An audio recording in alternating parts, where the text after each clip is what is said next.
Hello friends, welcome back to ultra smart study. आज इस video में हम बायो के कुछ इंपॉर्टेंट क्वेश्चंस करने वाले हैं। ये वीडियो उन सभी के लिए बहुत ज़्यादा यूजफुल रहने वाली है जो किसी भी कॉम्पिटिटिव एग्जाम की तैयारी कर रहे हैं, लाइक एमपीएसआई, जेल प्रहरी, SSC, PSC, RRB, railway, civil service, ETC. मैं इसमें आपको क्वेश्चन के साथ साथ कॉन्सेप्ट बताऊँगी जिससे आपके जो भी डाउट्स हैं वो क्लियर हो जाएंगे। और अगर फिर भी आपके कोई डाउट्स रह जाते हैं ना, तो वो आप मुझसे कमेंट सेक्शन में कमेंट करके पूछ सकते हैं। हमारी 40 वीडियोज़ की सीरीज चल रही है और हम हर वीडियो में 15 क्वेश्चन कंप्लीट करते आ रहे हैं। ये हमारी वीडियो का पार्ट 22 है और इससे रिलेटेड जो भी वीडियोस हैं उनकी लिंक मैंने आपको डिस्क्रिप्शन में दे दी है, तो आप वहाँ से जाकर उन वीडियोस को देख सकते हैं। तो चलिए शुरुआत करते हैं।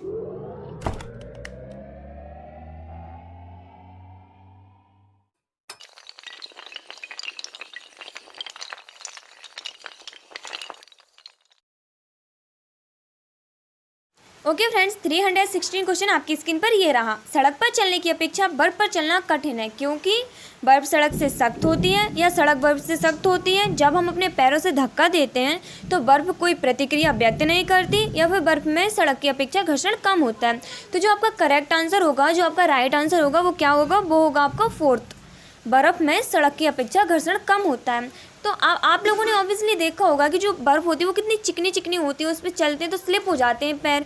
और जो सड़क होती है उसमें घर्षण बल जो होता है वो अधिक होता है। जब हम सड़क पर चलते हैं तो हमारे पैरों और जो सड़क होती है ना उसके बीच में घर्षण बल काम करता है। ठीक है, तो आप इसे याद रख लीजिए। अगला क्वेश्चन आपकी स्क्रीन पर ये रहा।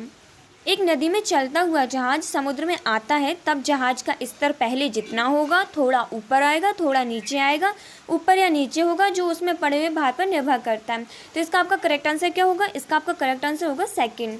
ठीक है, थोड़ा ऊपर आएगा। एक नदी में अगर कोई जहाज़ चल रहा है ना, और वो नदी में चल रहा है ना जहाज़, तो और वो समुद्र में जा रहा है, तो समुद्र में जब वो जाता है तब वो जो जहाज़ होता है वो थोड़ा ऊपर आ जाता है। ठीक है, अगला क्वेश्चन आपकी स्क्रीन पर ये रहा। लोहे की कील पारे में क्यों तैरती है जबकि यह पानी में डूब जाती है? तो लोहे की पारे से रासायनिक क्रिया की प्रवृत्ति पानी की तुलना में कम होने के कारण, या लोहे का भार पानी से अधिक है तथा पारे से कम है, या लोहे का घनत्व पानी से अधिक है तथा पारे से कम है, या पारा पानी से भारी है। तो इसका करेक्ट आंसर क्या होगा आपका? इसका करेक्ट आंसर होगा थर्ड। लोहे का घनत्व पानी से अधिक है तथा पारे से कम है। ठीक है, जो लोहे की कील होती है अगर वो आप पारे में डालोगे ना तो वो तैर के ऊपर आ जाएगी, लेकिन अगर आप पानी में डालोगे ना तो वो डूब के नीचे चली जाएगी। क्योंकि देखो, लोहे का जो घनत्व होता है वो पानी से अधिक होता है। ठीक है, लोहे का घनत्व जो होता है वो पानी से अधिक होता है तथा पारे से कम होता है। यदि किसी वस्तु का घनत्व द्रव के घनत्व से अधिक हो तो वस्तु डूब जाएगी, क्योंकि वस्तु का घनत्व उसके द्रव्यमान के समानुपाती होता है। तो आप इसे याद रखना। अगला क्वेश्चन आपकी स्क्रीन पर ये रहा।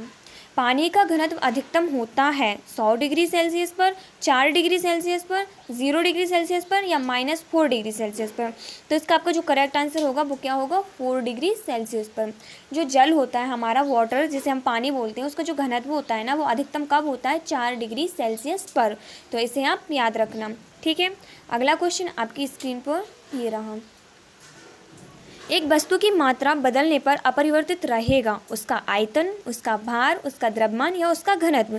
तो इसका राइट आंसर क्या होगा आपका? इसका राइट आंसर होगा घनत्व। अगर आप किसी वस्तु की मात्रा बदल दोगे ना तो उसमें जो अपरिवर्तित रहेगा, जो चेंज नहीं होगा, वो होगा उसका घनत्व। ठीक है, और अगर हम घनत्व की बात करें तो घनत्व क्या होता है?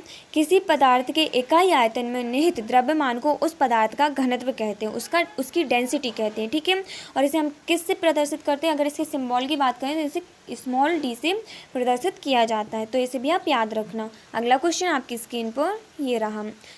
समुद्र में प्लवन करते आइस वर्ग का कितना भाग समुद्र की सतह से ऊपर रहता है? तो कितना भाग ऊपर रहता है? 1/9, 1/10, 1/6 या 1/4? तो इसका राइट आंसर क्या होगा? 1/10। जो समुद्र होता है ना उसमें जो आइस वर्ग प्लवन करते हैं तो उनका कितना भाग, जो वो समुद्र होता है उससे कितना भाग ऊपर रहता है? तो वो आपका रहता है 1/10। ठीक है, तो इसे आप याद रखना। अगला क्वेश्चन आपकी स्क्रीन पर ये रहा। बर्फ के 2 टुकड़ों को आपस में दबाने पर टुकड़े आपस में चिपक जाते हैं क्योंकि दाब अधिक होने से बर्फ का गलनांक घट जाता है, या दाब अधिक होने से बर्फ का गलनांक बढ़ जाता है, या दाब अधिक होने से बर्फ का गलनांक पहले घटता है फिर बढ़ता है, या फिर दाब का गलनांक में कोई संबंध नहीं होता है। तो आपका जो करेक्ट आंसर होगा वो क्या होगा आपका? वो होगा आपका फर्स्ट। दाब अधिक होने से बर्फ़ का जो गलनांक होता है ना वो घट जाता है, ठीक है।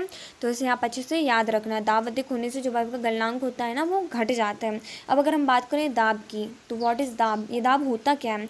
किसी सतह के इकाई क्षेत्रफल पर लगने वाले अभिलंब बल को दाब कहते हैं। याद रखना, किसी सतह के इकाई क्षेत्रफल पर लगने वाले अभिलंब बल को दाब कहते हैं, ठीक है। और इसके जो इकाई मात्रक होता है वो क्या होता है? इसका आपका होता है न्यूटन पर मीटर स्क्वायर। तो इसे भी आप याद रखना, स्क्वायर, ठीक है। और जो दाब होता है ना ये आपकी एक अदिश राशि होती है, ये सदिश राशि नहीं होती है, ठीक है। दाब जो है वो अदिश राशि होती है। अगला क्वेश्चन आपकी स्क्रीन पर ये रहा। हवाई जहाज़ से यात्रा करते समय पेन से स्याही निकलने लगती है। क्यों निकलने लगती है?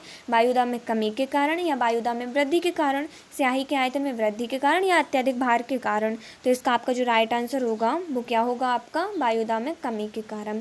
जो आपकी हवाई जहाज़ होती है ना, अगर आप उससे यात्रा करते हो तो अगर आप पेन रखे हो तो उसमें से जो स्याही होती है ना वो बाहर निकलने लगती है पिघल कर। तो वो क्यों निकलने लगती है? वो निकलने लगती है वायुदाब में कमी के कारण, ठीक है।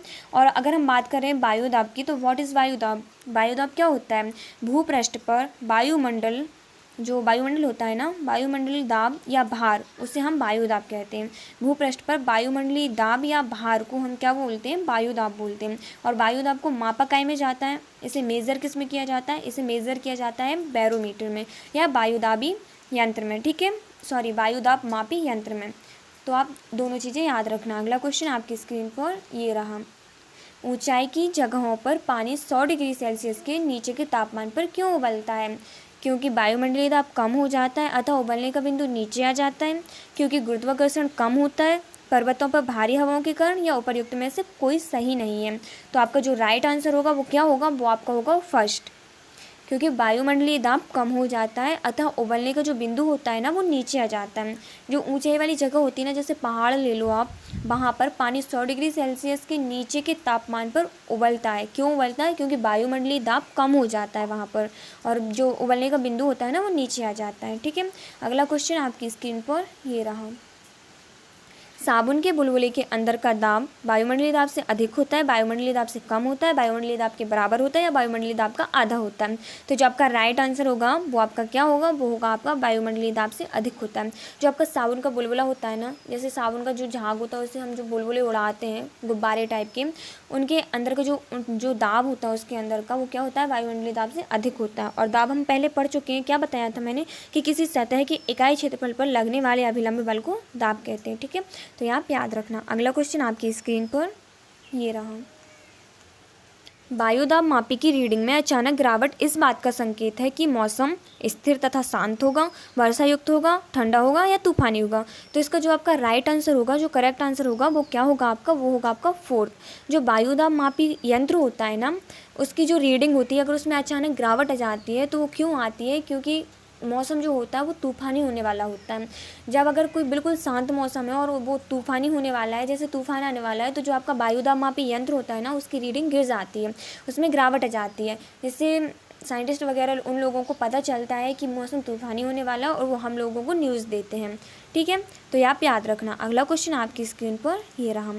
प्रेशर कुकर में खाना जल्दी पकता है क्योंकि जो आपका पानी होता है ना वो अधिक तापक्रम पर उबलने लगता है। तो आपका जो राइट आंसर होगा वो क्या होगा? सेकंड।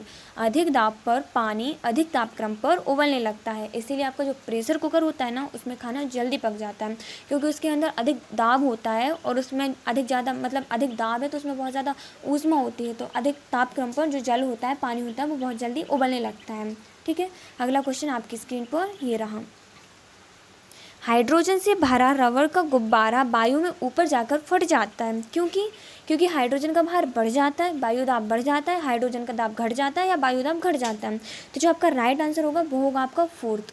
जो आपका वायुदाब होता है ना वो घट जाता है। हाइड्रोजन से जो भरा होता है गुब्बारा, जिसे हम उड़ाते हैं ना, बच्चे खेलते हैं, जो गुब्बारा होता है जो हाइड्रोजन से भरा होता है वो ऊपर जाके वायु में ऊपर जाके वो फट जाता है, क्योंकि वहाँ पर जो वायुदाब होता है ना वो कम हो जाता है। उसकी एक लेवल होती है जहाँ तक वो वायुदाब रहता है, अगर उससे ऊपर चला जाता है गुब्बारा तो वहाँ पे कम हो जाता है और वो फट जाता है, ठीक है। तो यहाँ पे याद रखना। अगला क्वेश्चन आपकी स्क्रीन पर ये रहा।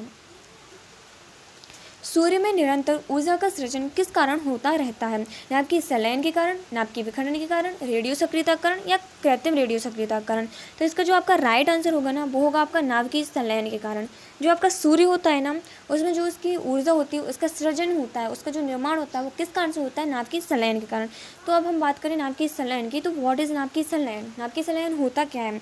जब दो हल्के नाभिक परस्पर संयुक्त होकर एक भारी तत्व के नाभिक की रचना करते हैं ना, एक बड़ा भारी नाभिक बनाते हैं, तो ये जो प्रक्रिया होती है इसे नाभ की संलयन बोला जाता है। ठीक है, नाभ की संलयन की जो क्रिया होती है ना, वो उच्च ताप एवं उच्च दाब पर ही संपन्न होती है। तो इसे भी आप याद रखना। ठीक है, अगला क्वेश्चन आपकी स्क्रीन पर ये रहा।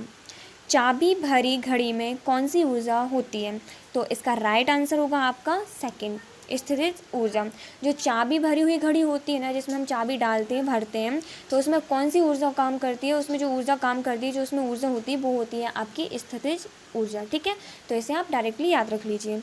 ओके फ्रेंड्स, यहाँ पे हमारे 15 क्वेश्चंस कंप्लीट हो गए हैं। आई होप आपके लिए ये सेक्शन यूजफुल रहा होगा। अगर आपको ये वीडियो पसंद आई है तो please like, share and subscribe. Bye bye, take care.